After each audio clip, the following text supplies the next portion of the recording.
Hello everyone and welcome back, it's Zakiziel here, and today I'll be reacting to 40k lore Cannibal Space Marines the Mortifactors by Arch. I highly recommend that you check out his channel if you haven't already. His lore videos are great. They're both very informative. But also, I genuinely like his sense of humor as well. And as always, a link to the original video will be in the description box below. And without further ado, let us see what he has to say about the Cannibal Space Marines. Greetings and salutations, friends, and welcome back to more Warhammer 40k lore, where today we are going to be having a look at one of the more eccentric chapters of the God Emperor's Adeptus Astartes, a chapter that truly owns and embodies the old epithet, Angels of Death, the Mortifactors. You know, oh, I know that cannibalism would already make them eccentric, because I assume what's meant by being cannibals is that they potentially eat their own dead, and not just as a catch-all term for they eat people, which, well, technically, a lot of people in 40k are cannibals when you think about it, because corpse starch, but I digress. This chapter, grim even by the standards of the God Emperor's avenging angels, hail from an unlikely sire, considering their combat doctrine and their somewhat relaxed approach to the Codex Astartes.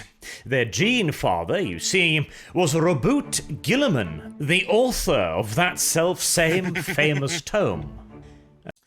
Oh, so some of the sons of Gilliman who aren't particularly thrilled themselves about the Codex Astartes, or rather aren't particularly thrilled about following it, by the sounds of it.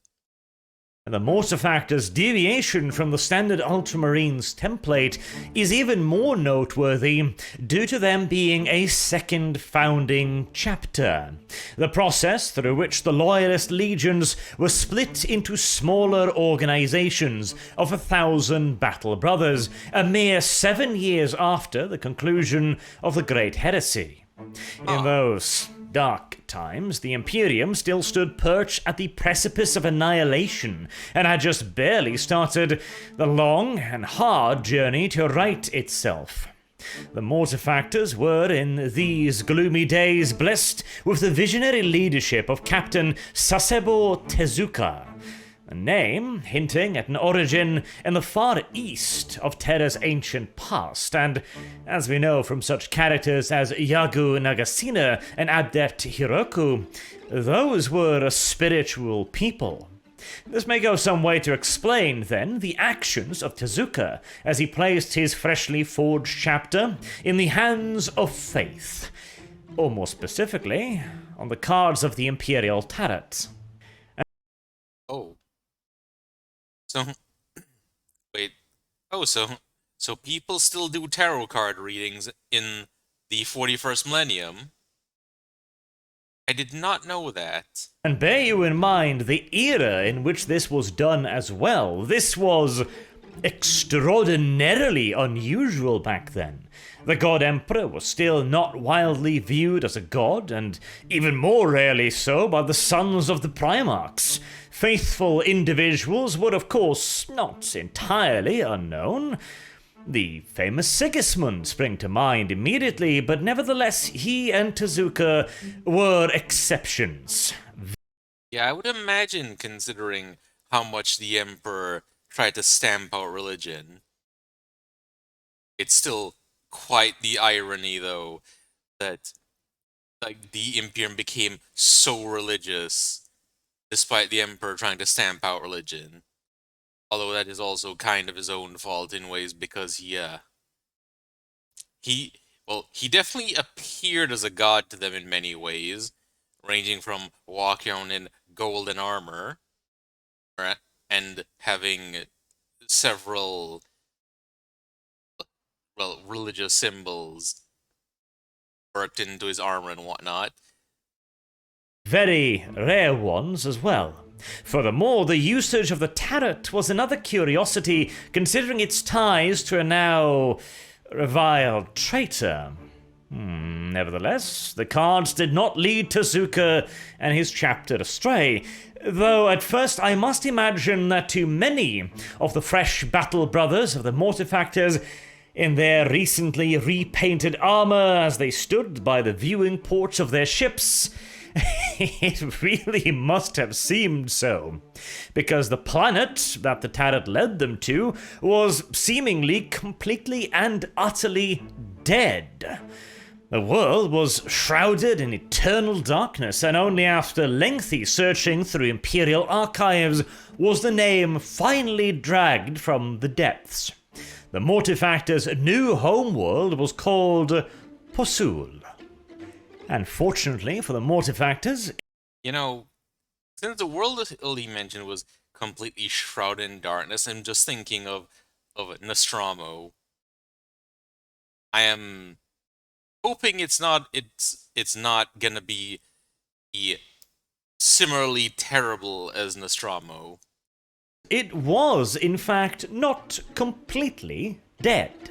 Savage tribes of tech barbarians still prowled its surface, though for all true intents and purposes it was essentially a death world, although technically qualified merely as a night world, due to the never-ending, never-breaking layer of thick smog and pollutants in the upper atmosphere, strangling any over-ambitious rays of light that had struggled all the way from the system's distant sun over to Posul. I have no doubt that you're not going to have any problems imagining that the combination of lack of direct sunlight and vast distances to the local star leading to a frigid climate. Well, not just frigid because of the sunlight getting absorbed by the smog in the upper atmosphere, but also with all those with enough pollutants to actually block out the sunlight that I imagine that's it's similar to a Forge world in that the air is probably poison and you're not going to survive out there without some sort of protective gear. Meant that staying alive on this blighted little hellhole was a very challenging undertaking. And indeed, the only way they could even possibly begin to hope to stay alive would be if they still retained some level of technology. I mean, no sun, that in and of itself will lead to unfortunate consequences for the human physiology. When you add then in the permanent frost and the inability to grow anything on the surface of the planet, Color change?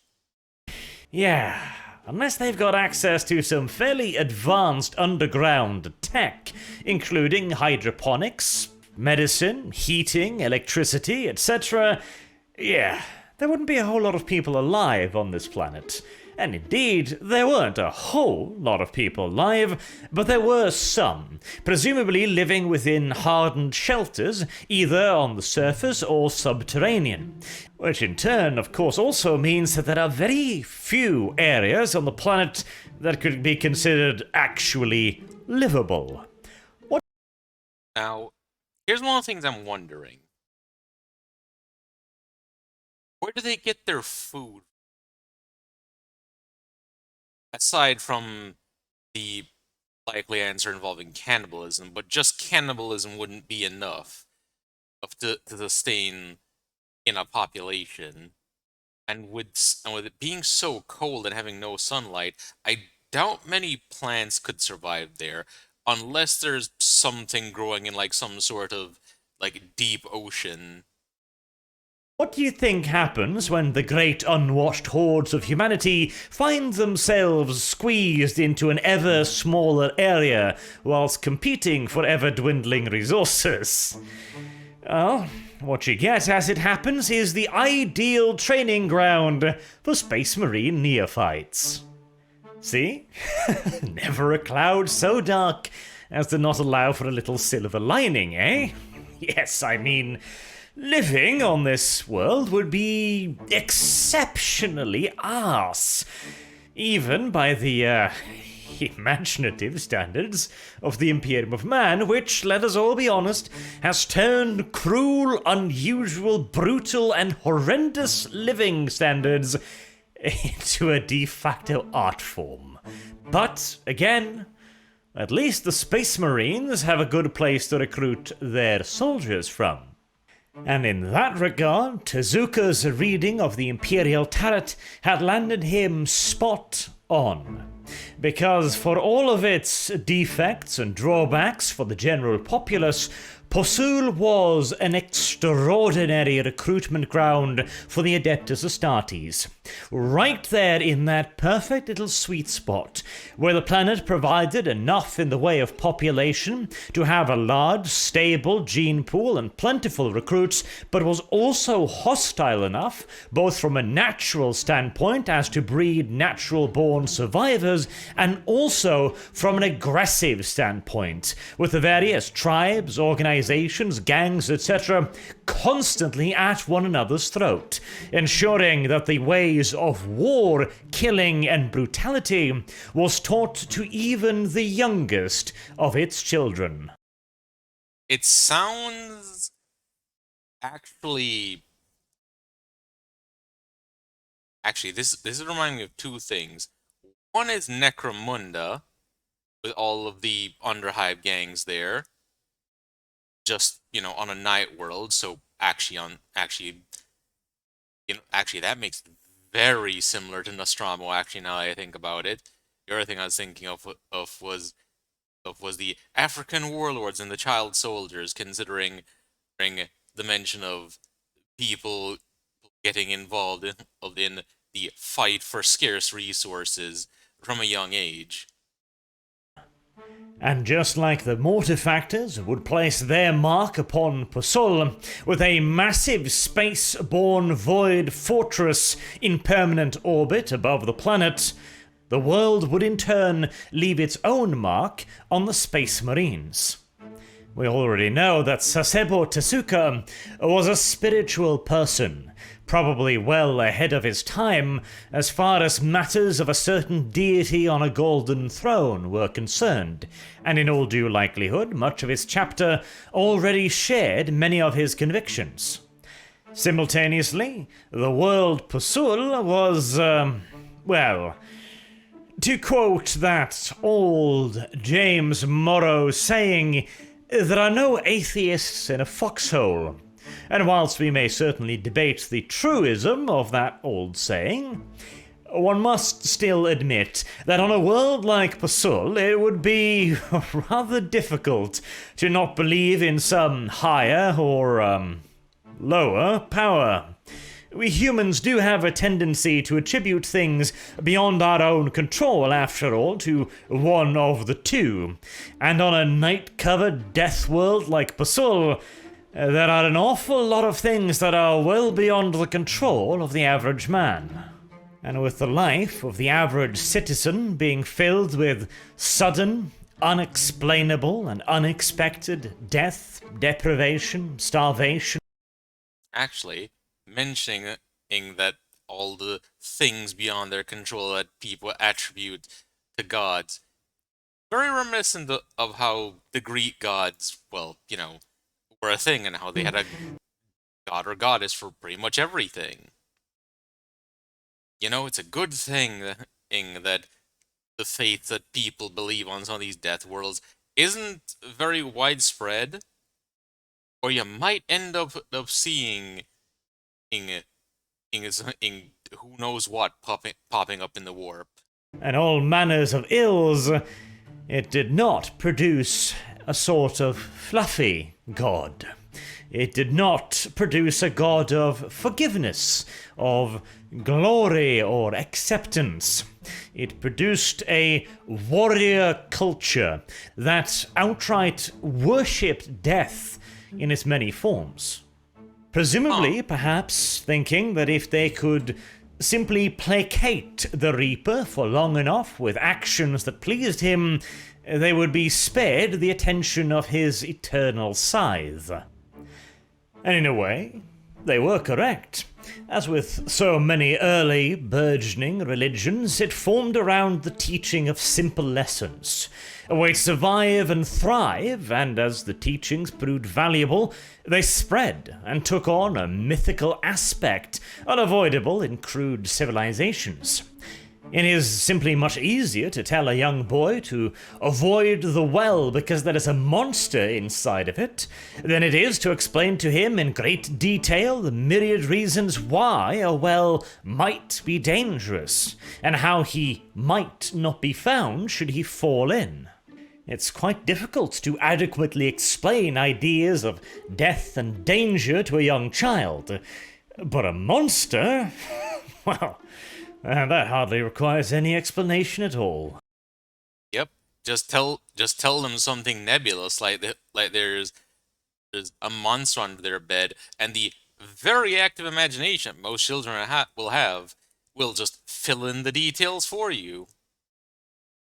Also, there is the tendency for our brains to try and make sense of what we're seeing, and can result in us seeing some terrifying things if we're awake at certain times of night, or worse yet, if you're suffering from sleep paralysis. Of course, lessons about avoiding wells were not quite as high in demand on a planet like Pusul, where an altogether more combative doctrine was required.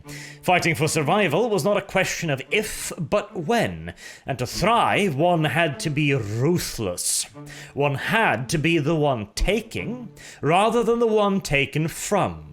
And, as always, of course, there is strength in numbers, and so communities formed, led by witches, by shamans, by spiritual leaders and priests. So tribal societies. The idea of ancestor worship probably became prevalent soon after, as a way for the elders to gain respect and prevent themselves from simply being exiled once their usefulness was at an end. Yeah, or more specifically, being killed in order to free up resources is once they were unfit to continue pulling their own weight. And also as a way to add yet further gravity to their lessons. This crude religion was then further formed, evolved, and changed by the appearance of aforementioned priestly classes, shamans, mages, rituals, and all manners of grand spectacles to gain followings and spread the gospel yet further. And, of course, the angels. Imagine for a moment what a space marine would look like to primitive man.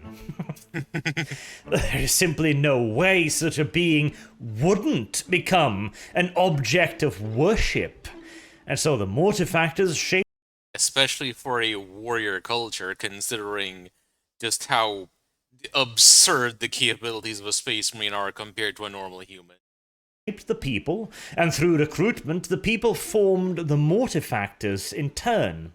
Indeed, once the tradition of chapter chaplains became prevalent once more, they became the primary recruiters. They were dispatched down to the night world, and they would stalk the tunnels, looking for exceptional young individuals to bring back up into orbit and the fortress monastery, where they would be put to repeated and grueling trials to see if they had what it took to become one of the Emperor's chosens.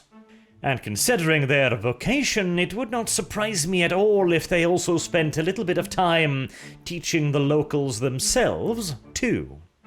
This eventually led to the formation of a stable religion, with a single central deity, the ultimate warrior, a golden war god that sat upon a throne, lording over a massive, bright and beautiful feast hall far beyond the darkened skies.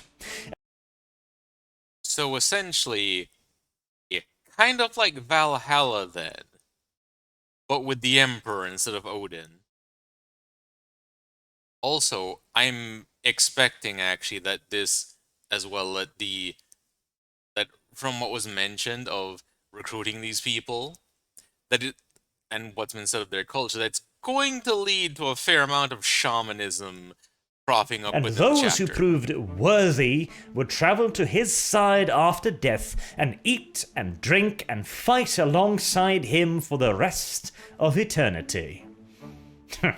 Sounds familiar, does it not? This variant upon the worship of the god emperor also became the one officially practiced by the Mortifactors chapter. They became space marines who worshipped death, revered it, and honored it in a myriad of different ways. The most obvious being found on their space-born fortress monastery, the Basilica Mortis. As with all chapter fortress monasteries, it is first and foremost a military base of operation for the Mortifactors and their thralls. A hugely heavily armed. So I assume they refer to their chapter serfs as thralls then. And armored battle station, with the installations required to service the Mortifactors' fleet of strike cruisers, destroyers, and battle barges. It also features countless armories, manufactorum complexes, temples, and obviously living areas for the 1,000 plus battle brothers and their serfs. But so far so standard, right? Well, it is with the interior decor that things start to deviate quite drastically. You see, the variant of the imperial faith practiced by the Mortifactors, as mentioned, venerates death and, thusly, obviously, the dead themselves. I'm guessing that there's a lot of human bones, or, well, depends on how human you consider Astartes to be, since they're technically mutants when you think about it. But regardless. The halls of their fortress monastery is lined with little alcoves containing the bones of the dead, presumably favored serfs and servants. There is also a vast hall where all the honored dead Ah, so I was right. of the Mortifactors themselves sit as if at a banquet table, having finally been laid to rest and their spirits sent off to join the ultimate warrior on Terra. There is a further room as well that has on occasion gotten the Mortifactors into a little bit of trouble with the Inquisition. A vast monolithic chapel, lined, built, and filled with the skulls of the Mortifactors' enemies. Oh no. Yes. Yeah, I can see why the Inquisition would be concerned since these guys are skull collecting from their enemies. That that would look very cornate. Certain members of the Ordo Hereticus has cast more than one dubious glance in the direction of the Mortifactors' habit of flensing the flesh of the skulls of their defeated foes and bringing them back home as trophies. Still, the Inquisition understands that warriors will be warriors. They will take trophies. And amongst the God Emperor's loyal subjects, there are plenty of those who take far grislier trophies than a mere flensed skull. And let's be honest here, the Imperium is hardly a stranger to the death's head aesthetic either. I assume the main reason why they're concerned isn't because it's a trophy, but rather what they're taking as one, considering, you know. And if it was just that, I'm sure nothing more would ever have come of it, but that is not the only a peculiar tradition cherished by the Mortifactors. On the eve of battle, each brother secludes himself in his private chamber and enters into a ritualistic trance state, which has been described as death-like. In this state, they claim the ability to commune with their ancestors and the Primarch. I wonder what Reboot Gilliman would say, being visited in his dreams by one of these lads, but that's a different subject. Yeah, Reboot Gilliman, just, before he woke up from stasis and started fisting Chaos Space Marines. Yeah, I'm imagining him getting visited in his dreams by these guys, wearing skulls and all that, and just and also, considering that they're not too keen on following the Codex Astartes, and him just having the most confused look on his face for a moment as he processes is that these guys came from the Ultramarines. After having completed their meditation, the Mortifactors deploy like all Astartes do, supremely confident of their own ability and assured of a crushing victory. Once it has been achieved, they then gather once more for a feast, where they drink copious quantities of the enemy's blood and engage in ritualistic cannibalism. Or, well, only occasional ritualistic cannibalism. The point is, they devour the flesh of their defeated enemies, which, of course, that might not necessarily always be other humans, so, again, only occasional cannibalism. Ah, I see. So it's the cannibalism more in the broader sense. So they would also eat, for example, Tau. Or if they manage to get their hands on them, Eldar, and so on. I would hope that none of them have tried eating Tyranids. Nevertheless, however, I think you can begin to see why the single raised eyebrow of the Ordo Malus Inquisitor has reached brand new heights and is threatening stable orbit around the dude's head at this point. Then you throw in the whole Chapel of Skulls, the worship of death, the chapter's preferred aesthetic of black and bone-white armor, decorated, of course, with yet further skulls and bones, and as a finishing touch, right on top of it all, power scythes. Oh no. Yeah. This is sounding very Death Guard. Yes. One of the Mortifactors' signature weaponry is the very self-same weapon wielded almost exclusively by the forces of chaos. Foremost amongst them, of course, the Death Guard and their Primarch Mortarion. That is a very unfortunate set of coincidental circumstances that make for very inquisitive Inquisitors indeed. Yeah, the things they do are sounding very Nurgle and Khorne. Like, well, yeah, very, very, very cornate. And I don't know what adjective is used for things relating to Nurgle. Nurglite, maybe? I don't know. And the Mortifactors have had to bear with more than their fair share of surprise inspections and inquisitorial guests, just there to observe, of course. But the Mortifactors remain a loyal Space Marine chapters, and for all of their eccentric traditions, no Inquisitor has yet found the brass balls required to take the matter any further. And in the Mortifactors' defense, their worship of death is not indiscriminate. They do not worship everyone who died everywhere. Their worship is far more specific than that. It is in many ways a form of extended ancestral worship, you could perhaps say. They worship imperial saints universally. They worship their fallen battle brothers.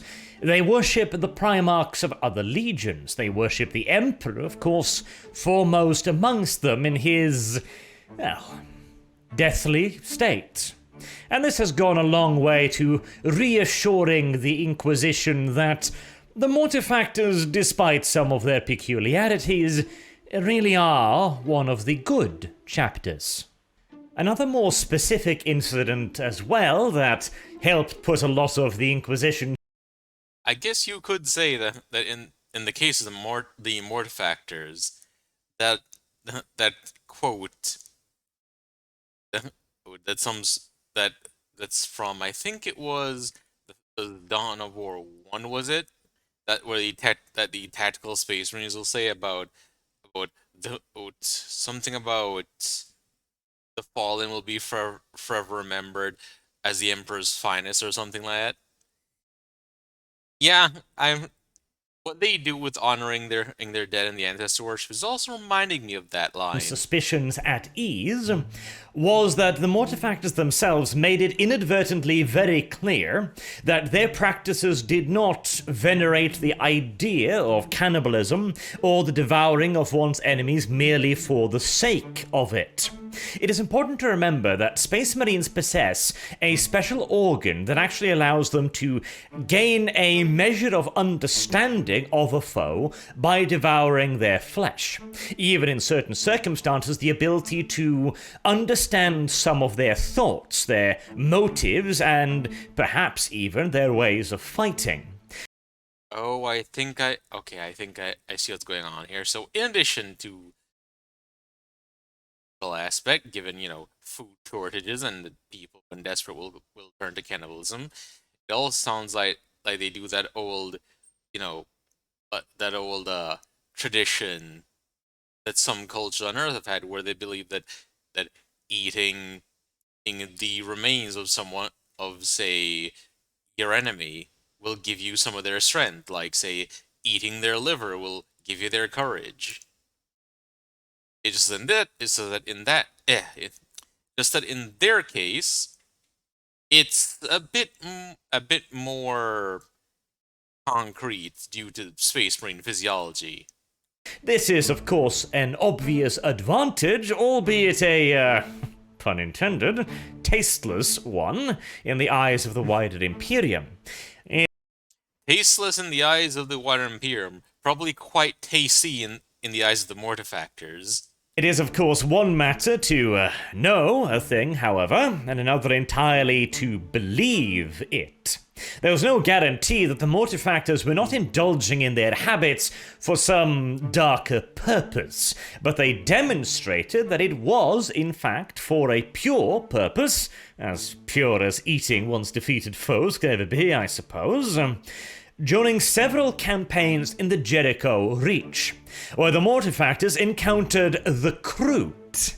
Yes, those of you who have watched my lore video on the Kroot will know that they share a habit with the Mortifactors. The Kroot also ritualistically devour the enemies slain. Choice pieces of meat are picked out by their shapers and given out to the rest of their extended families. They are then able to absorb the victim's DNA and learn important tricks, and even take on beneficial traits from their slain foes. The Kroot are also a very literal interpretation of the phrase, "You are what you eat." And the idea of the Mortifactors fighting Kroot is giving me an impression that one of two things may happen. First is them both trying to eat each other, and the other is I'm curious if any of the memories and things that the Kroot inherit from eating their enemies, if that stuff can then be inherited another time by the Mortifactors if they eat a Kroot.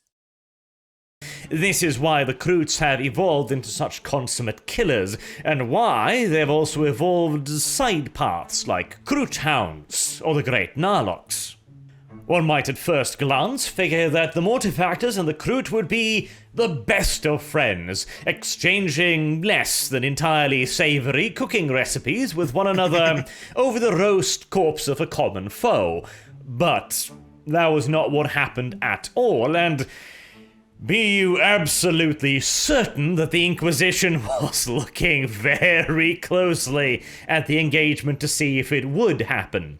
Instead, once the Mortifactors learned of the Kroot's penchants for devouring the enemy's dead, they were absolutely aghast, horrified. This was not what they were doing. They did this in honor of their dead. They did this as a wholesome ritual, as a form of worship of the Emperor, as a means of growing stronger as his defenders, whereas here were monstrous, vile alien species taking into themselves the holy gene seed of the Mortifactors, of good imperial citizens, and stealing their traits.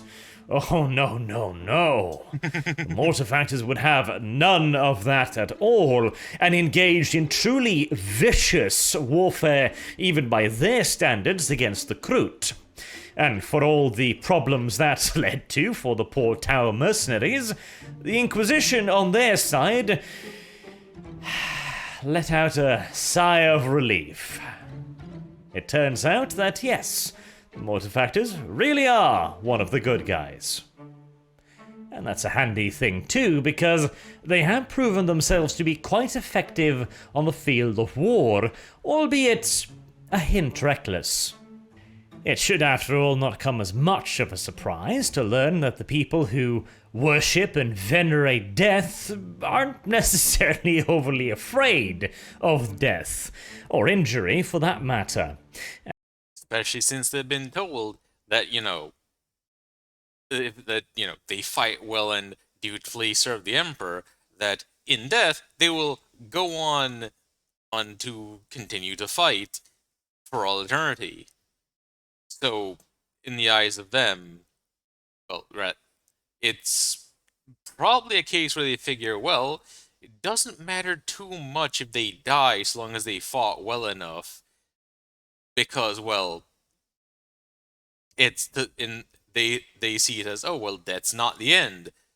Death is just the gateway to the ideal state of being that they want.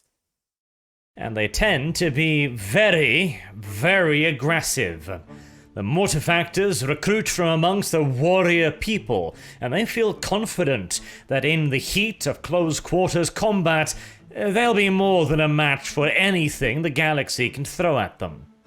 And on that note as well, when I was talking about how the Mortifactors come from an unexpected sire, I was not merely talking about their religious practices or their ritualistic foibles, but instead the fact that despite being an Ultramarines founding chapter, they're not actually all that fond of Gilliman's big blue book.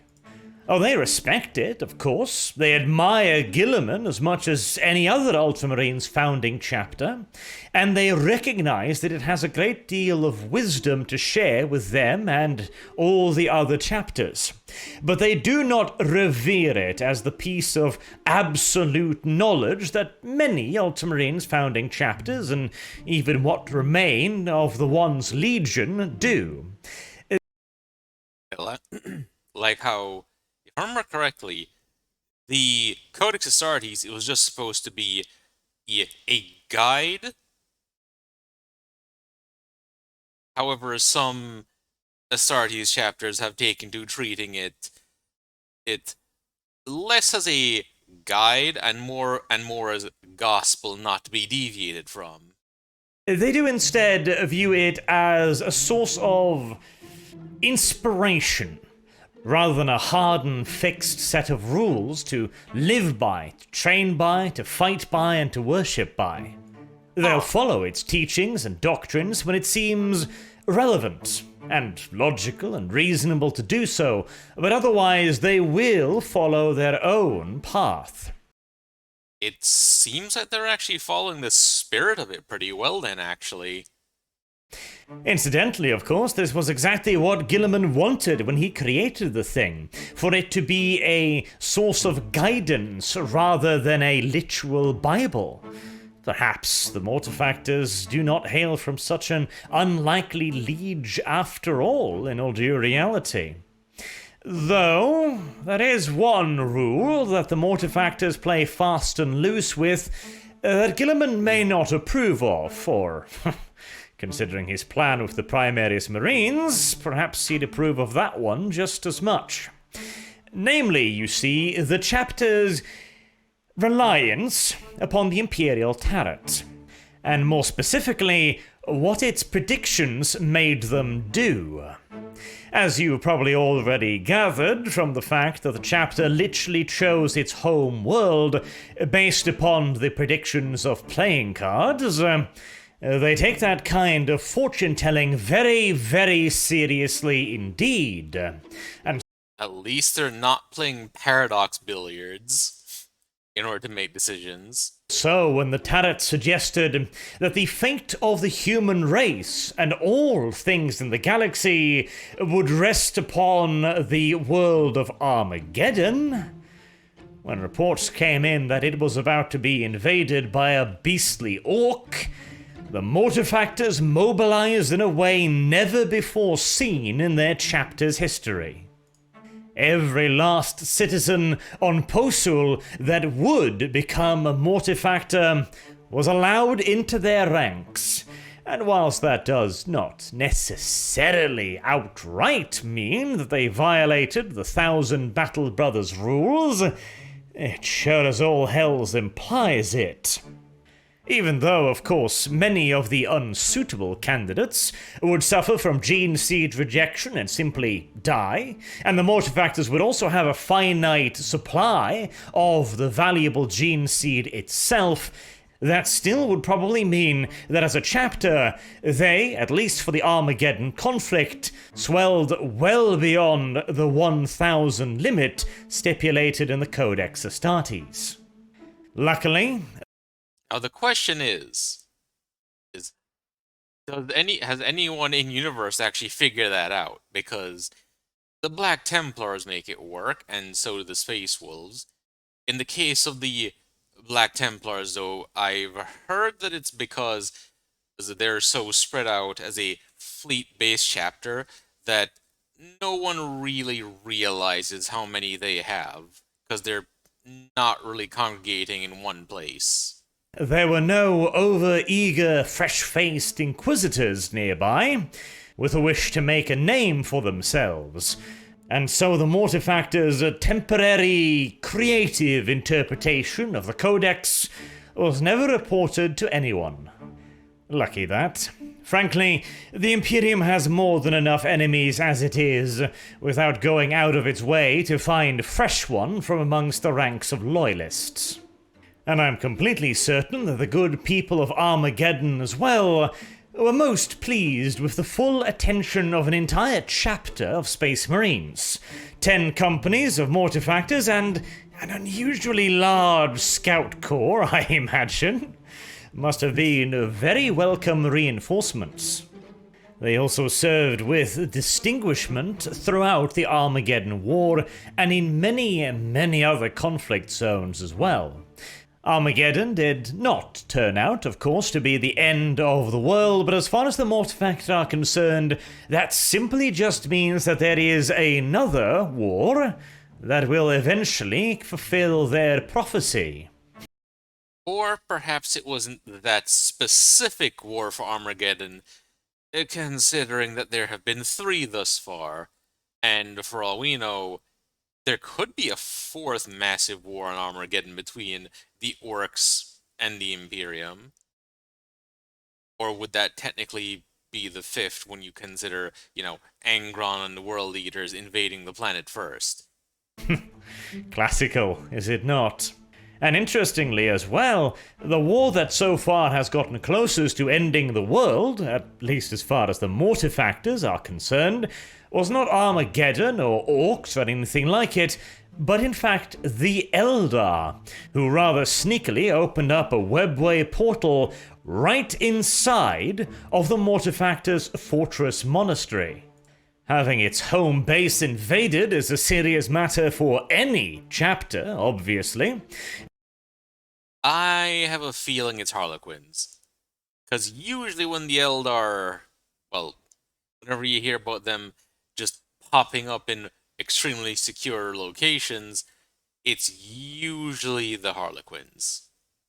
And considering the Basilica Mortis's position right above their recruitment world, the Mortifactors were put suddenly in a position where they might lose both at the same time. It was one of the single most dangerous incidents in the chapter's history. But the Mortifactors are no strangers to danger. On two separate incidents as well, they came very close to jeopardizing their existence as a chapter.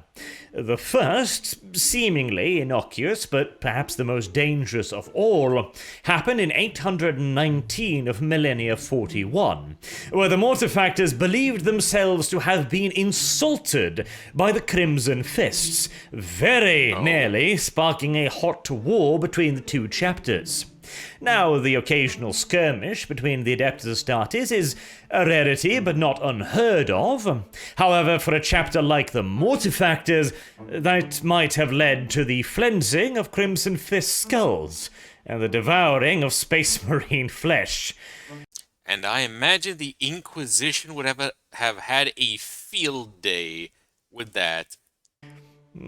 As I've mentioned on several occasions, the Inquisition is already a little bit wary of the Mortifactors, and such an incident may have pushed them over the edge quite quickly. Luckily, that incident was halted by Manus Calgar before it could grow into something more permanent. In general, however, the Mortifactors simply just do not play well with others. They are a very religious chapter with their own, as we have multiple times mentioned now, unique beliefs that may not be as tolerated by others as they may have wished. Additionally, they are also extraordinarily superstitious. They see signs and omens in near everything. This led to another chapter, the Lamenters, almost being destroyed at one point, since the Mortifactors simply just outright refused to aid them, citing the Lamenters' ill fortune as a bad omen. The second incident that almost did the Mortifactors in was when the Tyranids came knocking to their recruiting world of Posul, like they had done with I am oh boy.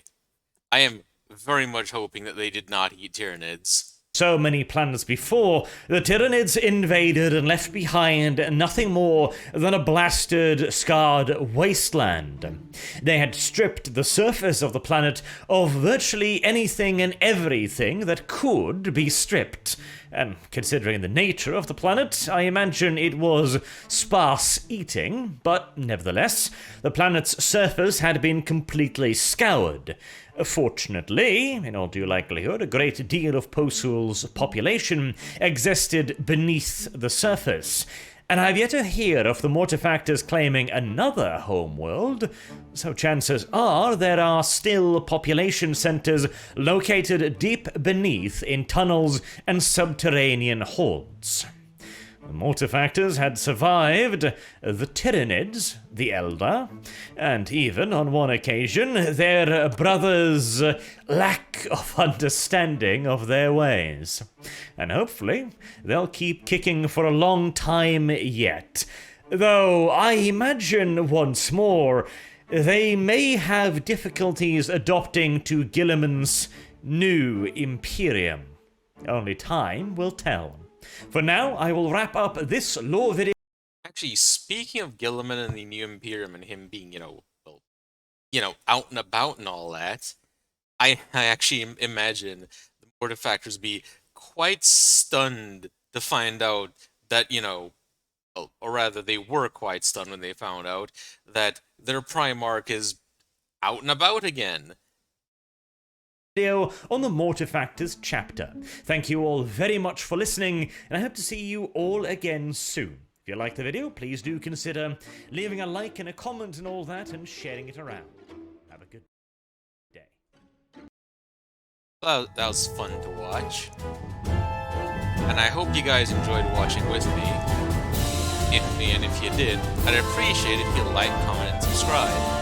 And definitely check out Arch. But for now, that's all. Have a nice day, everyone. Bye.